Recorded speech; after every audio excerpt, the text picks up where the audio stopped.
In this session, we're going to be starting at Mark chapter 5 and verse 21, and looking at the material all the way to the end of the chapter 5 of Mark. That's chapter 5 verses 21 through 43. This material that we're about to read has parallels in both Matthew and Luke. If you're interested in making note of it, it's in Matthew chapter 9, verses 18 through 26. It's Matthew 9, 18 through 26. And also in Luke chapter 8, verses 41 through 56. Now, this portion of the life of Christ, there's a pretty good documentation in all three Gospels for it, for his crossing the sea and stilling the storm and casting the demon out of the man who had legion in him. And then, because Jesus had cast the demon out of the man who had legion and cast the demons into the swine, and the swine then self-destructed, the owners and the people of the region wanted Jesus to leave. We're not really told exactly why they wanted him to leave, possibly because of the destruction of property that it cost them. Although it seems like if it was particularly those who owned the swine, they'd be a little more angry for having lost 2,000 pigs because of an action on Jesus' part. Actually, they should be quite happy to see a man delivered of demons, even if it cost 2,000 pigs, because a man's worth more than 2,000 pigs, but that's not the way a farmer might think if he's not got the right priorities. Anyway, Jesus was begged to leave the country. That is, that part of the land where he'd done the miracle. The demon-possessed man who was now delivered wanted to follow Jesus, but Jesus sent him back home, and he began to proclaim, it says in verse 20, in the Decapolis, all that Jesus had done for him, and all marveled. So this man became quite a missionary. Decapolis means 10 cities. It's a reference to 10 cities over on the east side of the Jordan, which were Jewish cities, although it was not Jewish territory. These 10 cities were called the Decapolis, and this man apparently evangelized in all of them.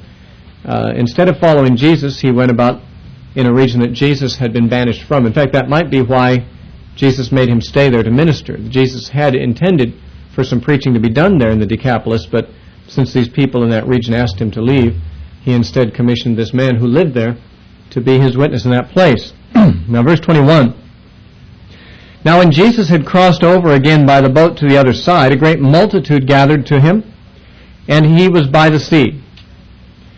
Now, he had crossed the sea in order to have this encounter with the demon-possessed man, and it was on that crossing of the sea previously that the storm had arisen, and Jesus had stilled the storm. Now we read in a single verse of his passing over to the other side, again, apparently without incident, without a storm, and he was preaching by the seaside. And behold, one of the rulers of the synagogue came, Jairus by name, and when he saw him, he fell at his feet. Rulers of the synagogues were not the same thing as rulers of a country. You know, the rich young ruler that came running to Jesus on another occasion was probably a ruler of a synagogue. The Jews weren't ruling any nations at that time. They were under the rule of Rome. And it's quite clear that the rich young ruler, whom we're not studying at this point, but he was a Jew.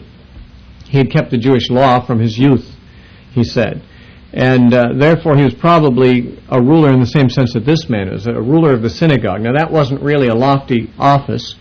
The rulers of the synagogues were laymen. They were not priests. They were not necessarily scribes or trained individuals. They were just laymen in the synagogue who basically took care of the premises and made sure the services were conducted in an orderly manner. Sometimes the synagogue would have more than one ruler, but generally there was one for each synagogue. And that's the role this man held. It was not a real high position, although the word ruler might seem to imply otherwise. The man came to Jesus, as we find out, because his daughter was ready to die. And he came and saw Jesus, and he fell at his feet, it says, and Matthew tells us, and worshipped him. This describes the outward form in Mark. He fell at his feet. He prostrated himself before Jesus. Matthew tells us what he was doing in his heart. He was worshiping Jesus.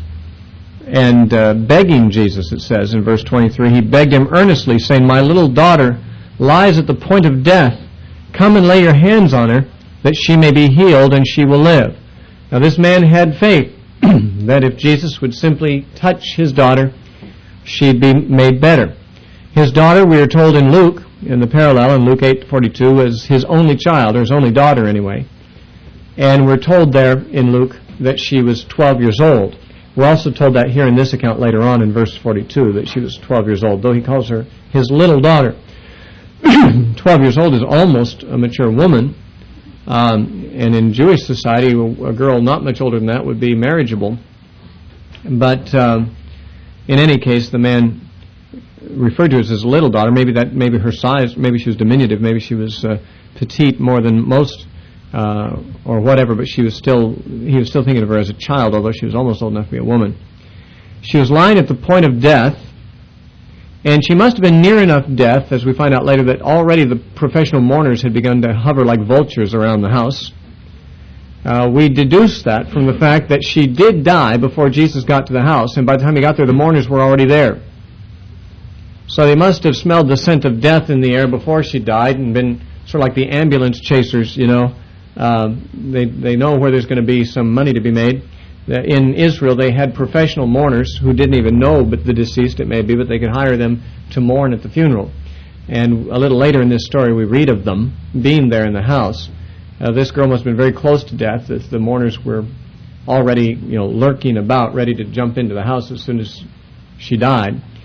And therefore, the man was in a very extreme state. Now, the girl must have taken ill quite suddenly, that Jesus had not been approached earlier about it. We don't know what her sickness was. We never learn of it.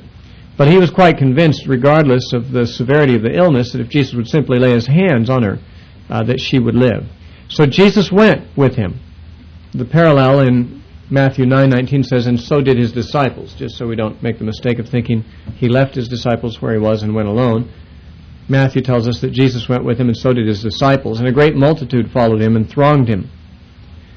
Now, a certain woman had a flow of blood 12 years, and this begins another story in the middle of the story. It has occurred to me that the way this story is told is one of the evidences of the genuineness of the story. Not that I ever had doubts about it, but some people, would like to say that these are legendary accounts or myths or whatever of miracles. But the fact that he doesn't finish telling about one miracle before he introduces another one altogether, that there's one miracle story couched in the midst of another miracle story, suggests that he's not just making up stories, because that's not, usually you'd come to the end of it first, and then if you're going to make up another story, you'd get to that after you'd finished the one. But this is more like a true memory of things that were really happening.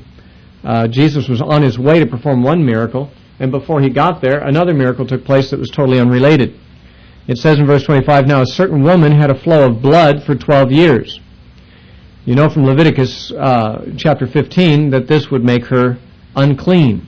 According to Leviticus 15, 19, and 25, any person who had an issue of blood would be unclean for the period of time that it continued. Well, hers continued for 12 years, which not only would be very draining to her physical energy, but it would be very demeaning, because she would have to make known that she had this issue so that she might be shunned, because contact with such a woman, according to the law, would defile anyone who came into contact with her. Even to sit on the same chair, the same bed she had sat on, would defile them. We don't know if she was a married woman, but if she was, the law would have required her husband to have no contact with her these 12 years. And nor would anyone else want to come near her, lest they be defiled. And the defilement would be enough to keep somebody from being able to participate in worship and in ordinary society for a week. Now, her condition prevailed for 12 years, which meant she had become pretty much isolated from society. If she had any family, they had to even kind of remain aloof from her and not come near her. And that was a pretty sad condition she found herself in. Now, contact with such a person would ordinarily defile a person. We see that she's coming up to touch Jesus. If he were an ordinary man, her touch of him would defile him. His physical contact with a woman who had an issue of blood would make him ceremonially unclean. Now, she took a bit of a risk here. Because if she were not healed by the touch, and if she remained sick and having touched Jesus, she would have rendered him unclean, and she might even make him angry at her for that she was so unthoughtful as to confer her defilement upon him. But her faith was great enough that she was sure that if she touched him, that would not happen, that he would not be made unclean, but rather she would be made well. And we read of this in verse 26. She had suffered many things from many physicians. She had spent all that she had, but was no better, but rather grew worse. When she heard about Jesus, she came behind him in the crowd and touched his garment. For she said, "If only I may touch his clothes, I shall be made well."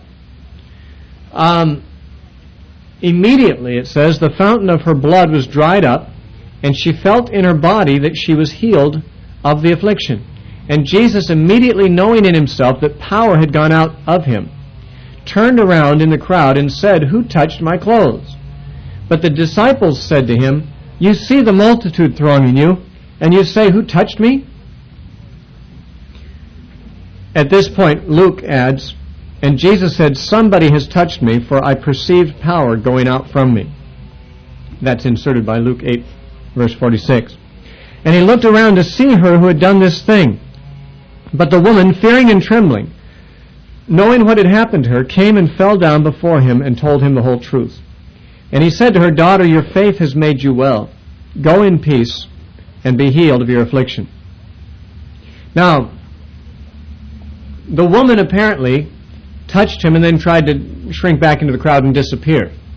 She touched his garment rather than himself, partly because she didn't want to draw attention to herself. She didn't want him maybe even to know that she'd done it. If she had touched his body, he would feel that and might turn around and be angry at her for being a woman in her condition touching him and therefore taking the risk of defiling him. And it's quite clear she tried to hide herself. She didn't immediately come forward when he said, "Who touched me?" In fact, it says in Luke 8:47, when the woman saw that she was not hid, she came trembling and told him about it. That's, it implies that she tried to hide herself in the crowd, but when she saw she couldn't be hid, she came and confessed. That's Luke 8:47. That inserts that bit of information. Now, touching his garment, she thought, would not cause him to feel a thing. But she was sure that even that much contact with him would allow her to be healed. She had that much faith in his anointing and in God's honor that was upon him that even to touch his clothes would be enough. Which raises an interesting point, as far as what role physical contact does play in getting a healing or an act of power from God. It was typical for Jesus to lay his hands on the sick. In fact, the ruler of the synagogue, Jairus, when he came to Jesus, asked Jesus to come and put his hands on his daughter. Now, we also know that Jesus could have healed the daughter without going there, because he did that kind of thing for the nobleman's son and for the Syrophoenician woman's daughter and for the centurion's servant. 3 times Jesus was asked by parties on behalf of somebody else who wasn't there to heal them, and Jesus did so without going there. He didn't have to lay hands on them, but ordinarily he did lay hands on them. And there's been much speculation as to what the value or the significance is of the laying on of hands, or physical contact at all, because it wasn't just hands. Contact with the hem of his garment was sufficient in this case to draw his healing power and to accomplish the miracle.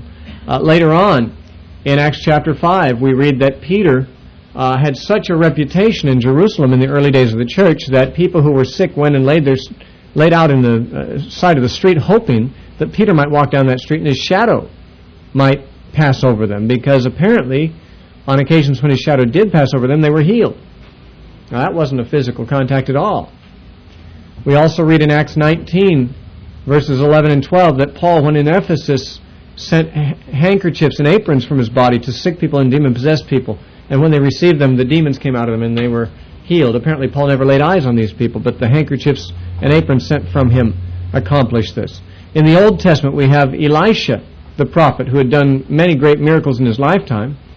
After his death, his bones were in a tomb, and a man, this is in 2 Kings 13, a man who had been killed in battle was thrown into the tomb of Elisha by his friends, and when his corpse touched the bones of Elisha, the corpse came to life. Not Elisha's, but the other man's. Elisha never did come back to life. He couldn't raise himself, but he raised up this other guy from the dead simply by contact with his dried up bones. Now, how is that possible? It's true. Yeah, it is an amazing thing. How is it so? How does a shadow heal? How does an apron or a handkerchief heal? That is a great mystery. Some people think that these cases of the shadow or the handkerchief or the hands laid on or the touching the garment function simply to release the faith of the person needing the miracle. After all, this woman said, if I can just touch the hem of his garment, then I'll be healed. And sure enough, she touched it and she was healed. Now, she apparently didn't believe she'd be healed short of touching the hem of his garment. She didn't have the faith to be healed without some contact with Jesus, but she felt quite sure psychologically it would release her faith, it would encourage her, it would give her boldness to receive the miracle if she would have a physical contact with his, even so much as his clothes.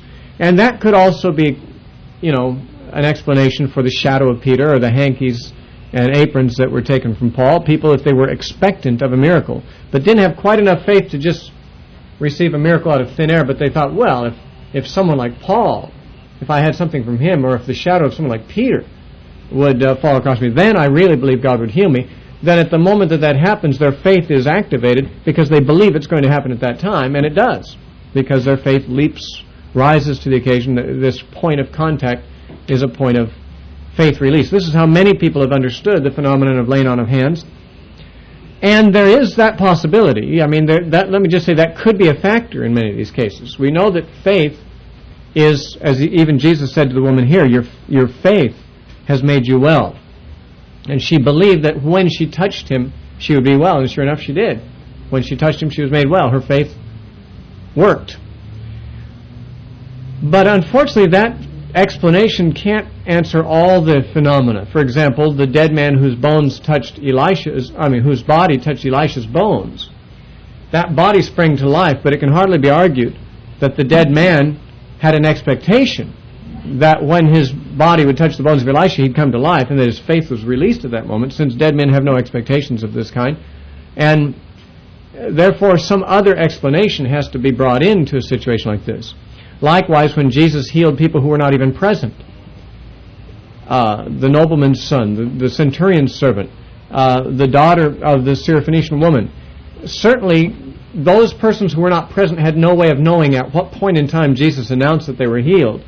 But they were healed at that moment anyway. There's something more sovereign about these things than just a matter of faith. Now, I don't say it's either or. I think both are factors that have to be considered. It certainly is the case that faith is an important factor in miracles taking place and in healings. And yet apparently it isn't the only factor. There are times when the command of Christ itself, that is the command, the Word of God, accomplishes the miracle even upon people who don't have any particular expectation. Like the Syrophoenician woman's daughter who laid somewhere else, never hearing Jesus' words, never seeing him, and being demon-possessed, yet she was delivered by Jesus speaking a word without herself ever exercising any faith that we know of. This, actually, Jairus' daughter was raised. She couldn't have experienced any faith. She didn't even know Jesus was in the room. She was dead.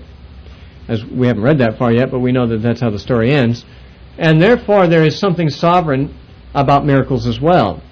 God can accomplish miracles where there is no faith, though He generally does not, and He, of course, urges us to have faith. But it doesn't appear that faith is the only factor. There are cases where faith cannot have been a factor of the individual receiving the help. In this case, it was, though, very clearly it was.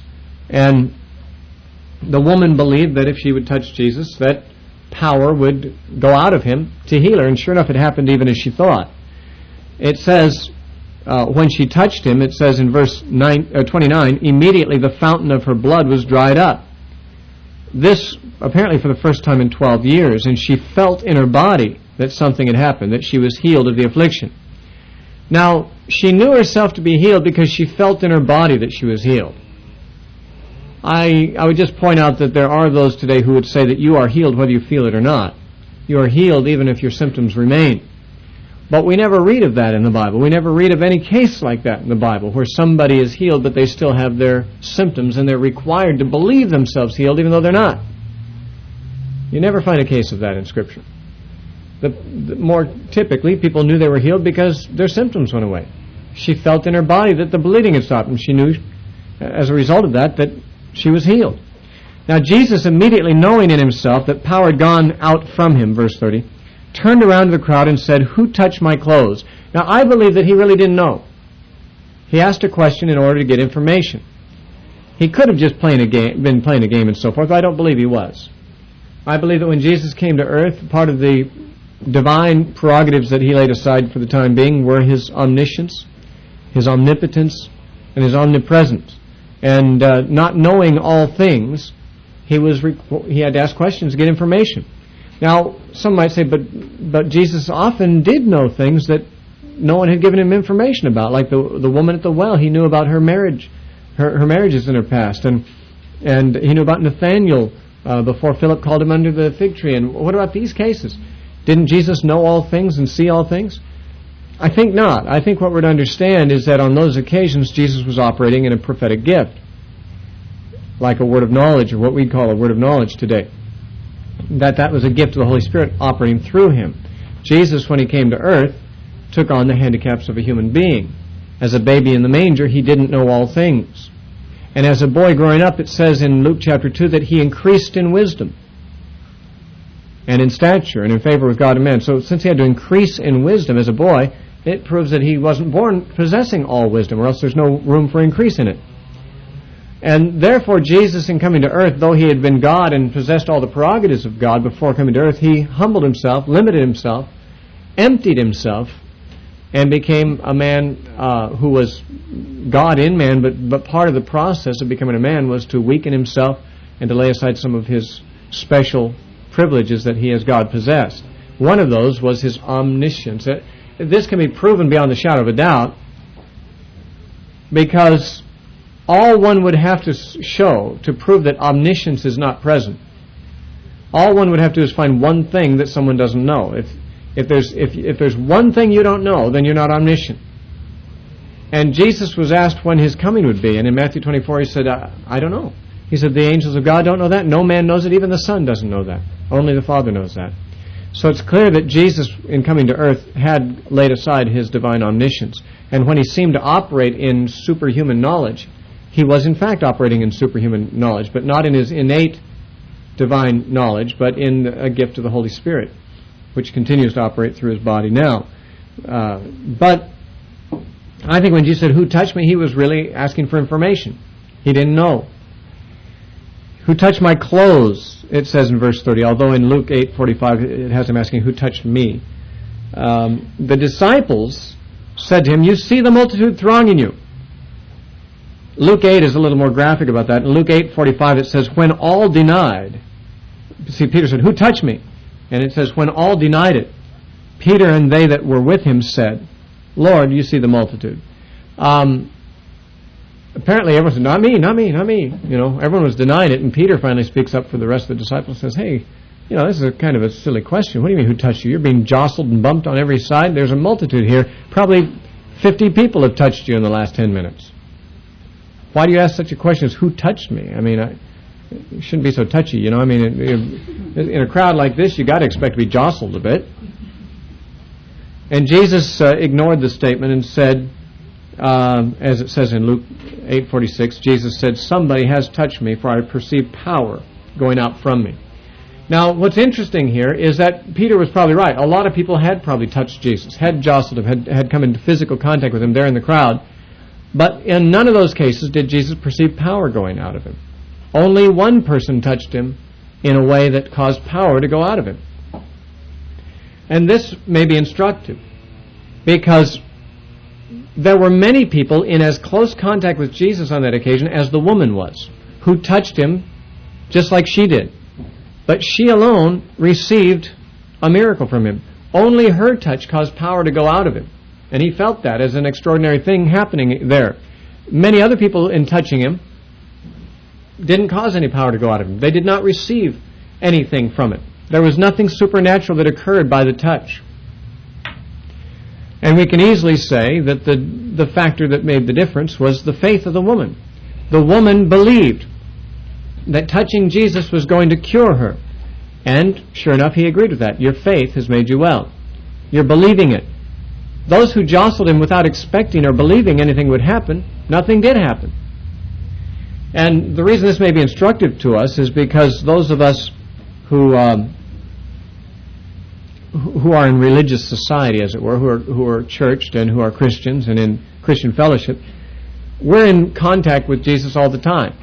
I mean, wherever two or more gathered, there he is in the midst. And to touch Jesus is, we brush shoulders with Jesus all the time, inasmuch as you do it to one of the least of these, my brethren, you've done it to me, Jesus said. But we don't always receive anything out of it.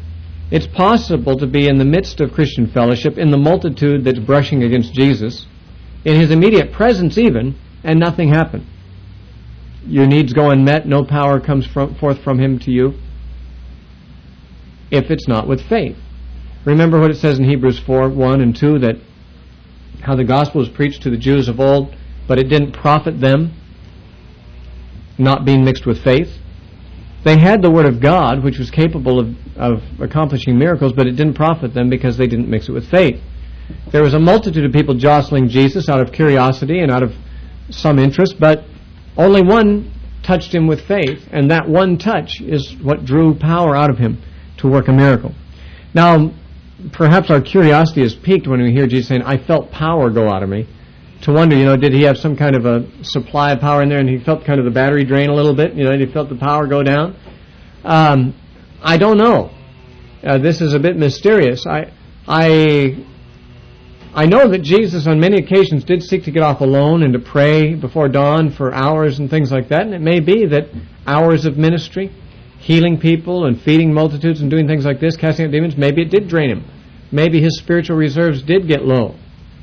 And he had to go and be alone with his Father and to be recharged, as it were, to be replenished in his spiritual power. I don't know if that's the case. It sounds a little bit that way. Of course, on the other hand, it's possible that as power was drawn from him, power was added to him from the Father, that the Father just kind of channeled his power through him so that he felt power going through him. He felt power going out of him, but this didn't mean that he was somehow deficient or diminished in power, but simply it's like a river flows with water, the water flows beyond a certain point, but that point doesn't get dry because more water comes in from behind it. It's possible that as power went out of him, that it was really just the power of the Father channeling through him and kept coming in full supply. I don't know, but I do know that we do get drained, that we, it is an invigorating thing to minister, but it does drain one's spiritual reserves, and it is necessary, even as Jesus did, because of power going out of you by your contact with the world and by your ministry to the world. It's necessary for you to get off alone with God, as Jesus often did, in order to be refreshed. And so anyway, he didn't, the disciples felt like Jesus was asking a meaningless question since everyone was touching him, but he said, no, something special happened here. I felt power go out of me. Someone has touched me in a different way than all these others. And it says in verse 32, he looked around to see her who had done this thing. But the woman, fearing and trembling, as I said a moment ago, Luke tells us, when the woman saw that she was not hid, she came trembling. She tried to hide, but apparently Jesus' searching gaze through the crowd fixed upon her, and she saw that she couldn't hide, so she came trembling, not knowing whether he'd be angry at her or not. But knowing what had happened to her, she came and fell down before him and told him the whole truth. She confessed her misdeed, as it were. Of course, it wasn't really a misdeed.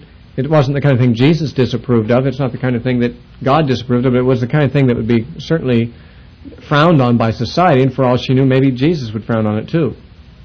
That she, a woman with an issue of blood, would make physical contact with somebody, which would be a very inconsiderate thing to do.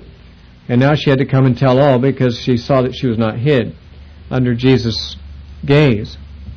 So she told him the whole truth and braced herself for his response.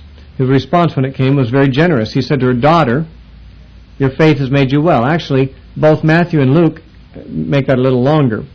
In Matthew and Luke, Jesus says, "Daughter, be of good comfort. Your faith has made you well." Go in peace and be healed of your affliction. He said to her, be of good comfort.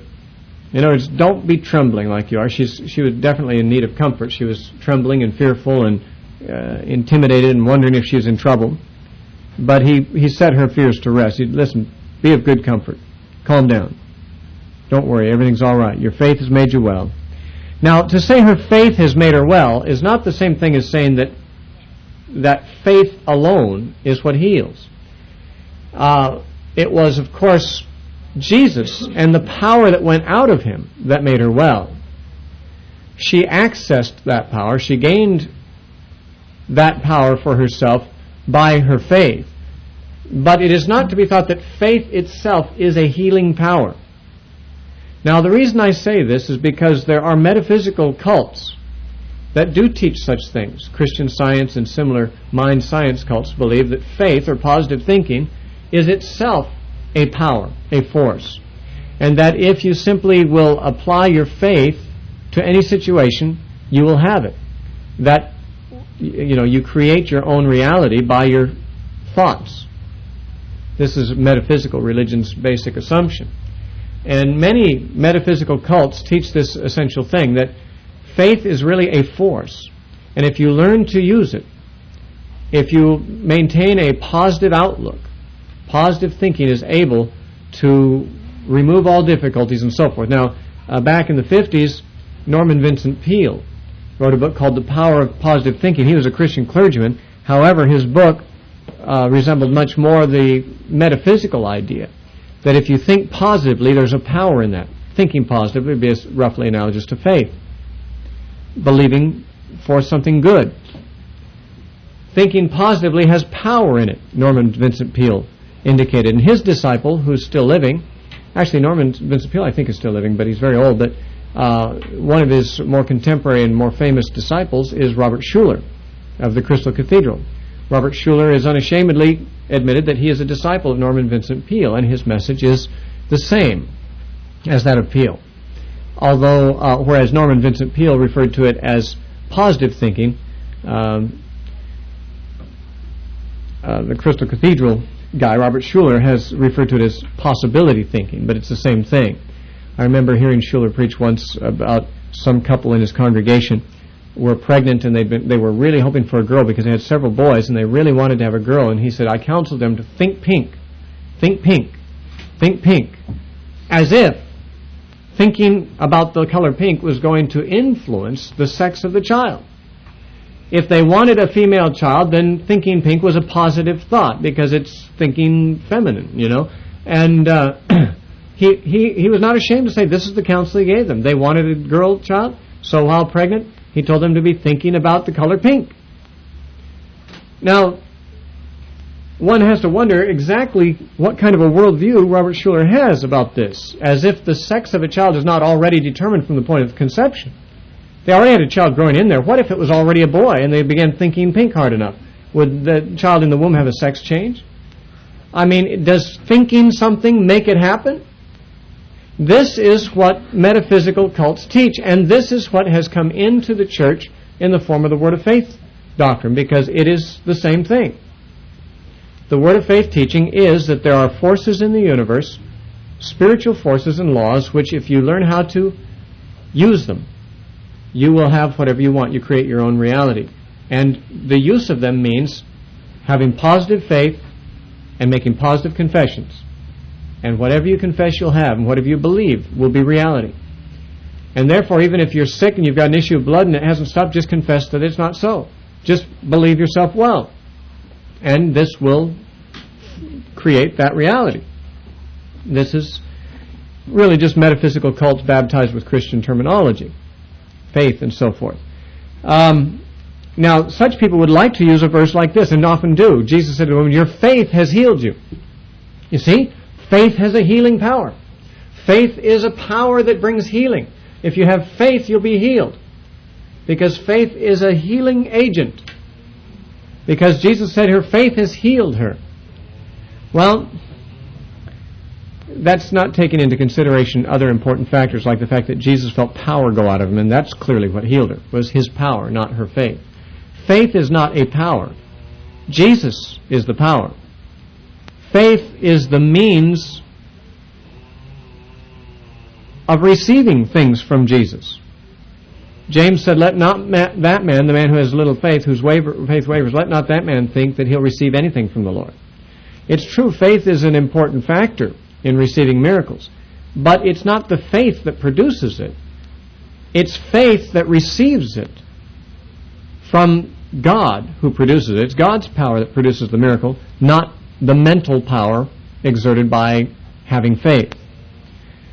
Some Word of Faith teachers, Kenneth Hagin, for example, has actually written a book called Having Faith in Your Faith.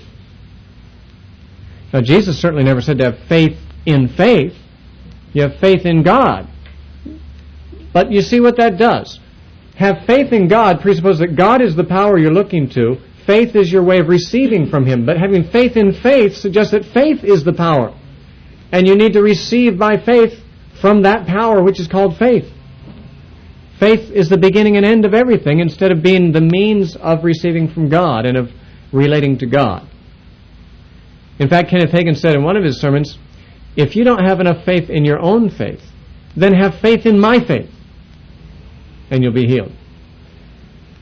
Now, what a strange thing to say. Why not just say what Jesus said? Have faith in God.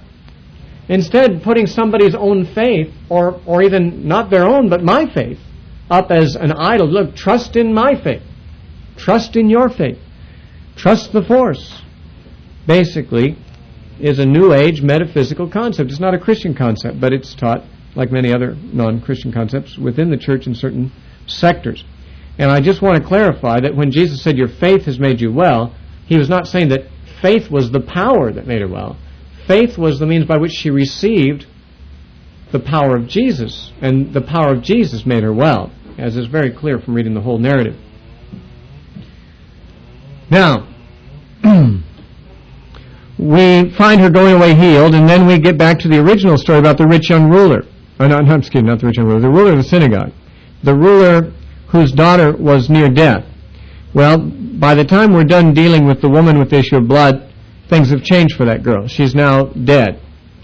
It says in verse 35, while he was still speaking, some came from the ruler of the synagogue's house and said, your daughter is dead. Why trouble the teacher any further?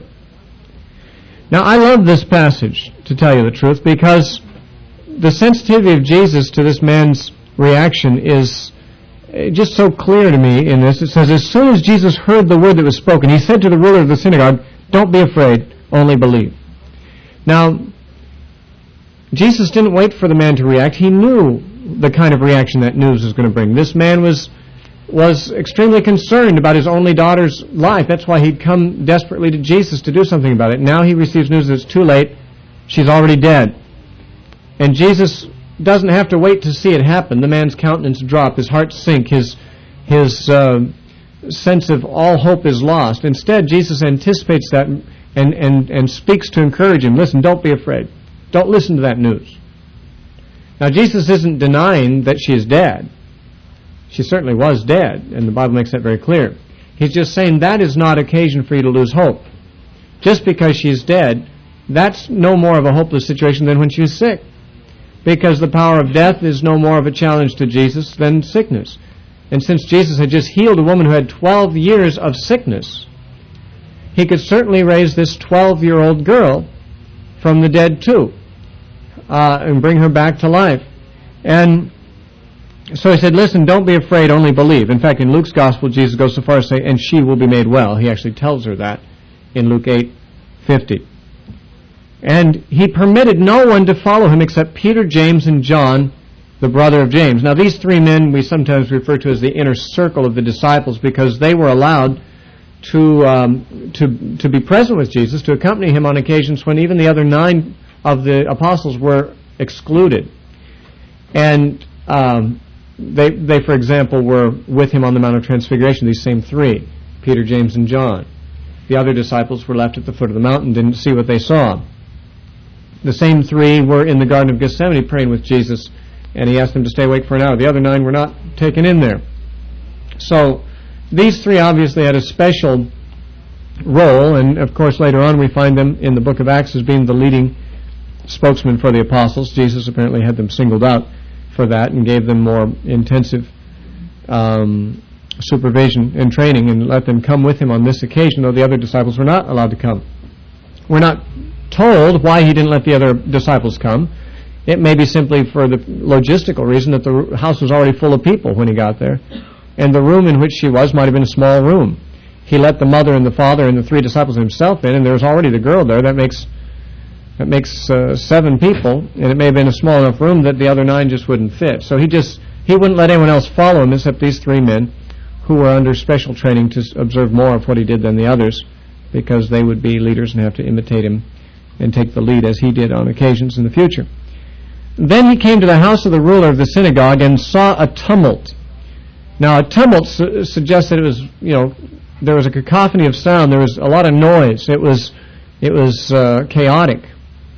In Matthew 9:23, we're told that this tumult was caused by minstrels and the people making noise, it says. In Matthew 9:23, it says they came to the house and there were the minstrels and the people making noise. Now, the minstrels obviously were the mourners, the ones who came in and played the dirge to help encourage people to mourn.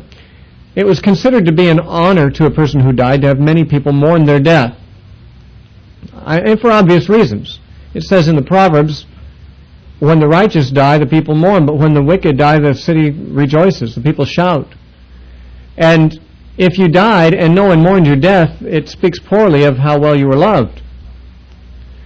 You might remember that Herod the Great, I told you this once earlier, Herod the Great, when he was dying of cancer, I believe it was, he knew he was dying, and so he had his servants arrest 1,000 noble citizens of Jerusalem with the order that on the day of his death, those 1,000 citizens should be executed also. This was so that his death would not go unmourned. He wanted to guarantee that there would be great mourning on the occasion of his death. And he knew no one would mourn for him because he was not well loved. But he thought, well, at least everyone will mourn the day I die because I'm going to have these 1,000 good people killed. Actually, the servants of Herod released the men after Herod died rather than killing them. So his wishes weren't carried out, and no one did mourn on the occasion of his death. But you remember how Jesus said that his generation was like children playing in the marketplace, and he probably described real games that children in that society played. They said, well, we piped for you, but you didn't dance. And we played the dirge for you, and you didn't mourn. The children always like to imitate adults. And I know, because I have children, they like to pick up, either real or imagined musical instruments and play like they're a band or play like they're entertaining or just that they're musical. And that's something they do for fun. And so children in Jesus' day no doubt did the same thing. They'd play like they were making music. They'd see their parents going to parties and feasts and so forth where there's entertainment and music, and so the kids would imitate that in their games. They also had no doubt seen funerals, and they'd seen these professional mourners with their instruments and the dirge being played. And so they imitated that too. And Jesus referred to that, the case. Here, when he came into the ruler's house, there were minstrels there. It doesn't say so in Mark, but it tells us that in Matthew. Now, this makes it clear that the mourning going on in the house was not just the family. It wasn't just the family that was aware of the death and was mourning, but there were already there people brought in to enhance the mourning situation. See, it was an honor to the dead to have many people mourn, so there were actually people who hired themselves out just to mourn, even to mourn for people they'd never met who died. They're just professionals. And that these people were professionals makes it very clear, because they're wailing and they're mourning and they're weeping, and Jesus makes a remark and they all start laughing. You can tell that they're not exactly sad. It's all a sham. When you're really unhappy and really sad and really grieving, you can't burst into laughter instantaneously when you hear something that strikes you as funny. And yet they did. So it's obvious that these people had no emotional stake, most of them. They were just the professionals. Now, as I said earlier, it makes you wonder, how did the professional mourners get there so quickly? When the man left to fetch Jesus, the daughter was not yet dead. She was still alive, hovering at the point of death. He got Jesus, and it was just in crossing town, it would seem, just in that short time, that the girl died. And by the time Jesus got there, the mourners were already there. As I said, this seems to indicate that they were ambulance chasers hanging around knowing when someone was about to die and just waiting to run in and hire themselves out when the death would occur.